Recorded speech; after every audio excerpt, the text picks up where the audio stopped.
विजय की परीक्षा। संजय एक छोटे से गांव में रहता था। उसके पिता की मृत्यु के बाद संजय के पास उसकी माँ ही थी, जो एक गरीब मजदूर थी। लेकिन उनकी जानकारी के अनुसार वे अमीर थे जब उनके पिताजी जीवित थे, जबकि वह अब गरीबी में जी रही थी।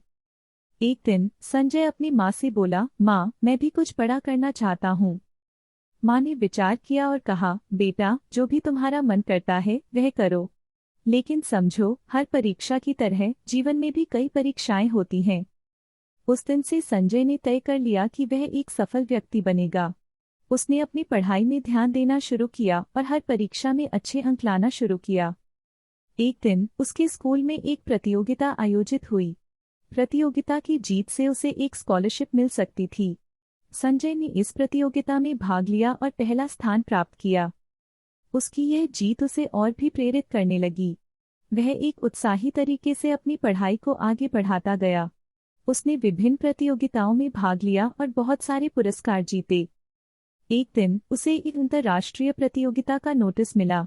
इस प्रतियोगिता में विदेशी प्रतियोगिताओं के खिलाफ भी मुकाबला करना था। संजय के लिए यह एक बड़ा चुनौती थी। माँ ने कहा, बेटा, यह बड़ी चुनौती है, लेकिन मैं जानती हूँ कि तुम इसे पूरा कर पाओगे। संजय ने तैयारी शुरू की और बड़ी मेहनत से प्रतियोगिता में भाग लिया।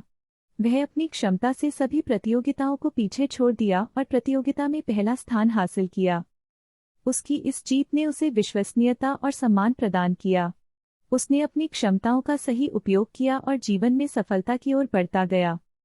संजय की कहानी हमें यह बताती है कि जीवन में चुनौतियां तो आती रहती हैं, लेकिन हमें उनसे डरने की बजाय उनका सामना करना चाहिए। हर चुनौती के पीछे एक अवसर छिपा होता है और हमें उसे पहचानना होता है। संजय की माँ ने हमेशा अपने बेटे को मार्गदर्शन किया और उसे आत्मविश्वास दिलाया। उसकी इस शिक्षा ने संजय को उसकी लक्ष्य की ओर ले जाने में मदद की। यह कहानी हमें सिखाती है कि अगर हम अपने लक्ष्य के प्रति संजय से प्रेरित होंगे तो हम जीवन में किसी भी परिस्थिति में सफल हो सकते हैं। जरूरत है सिर्फ मेहनत और विश्वास की।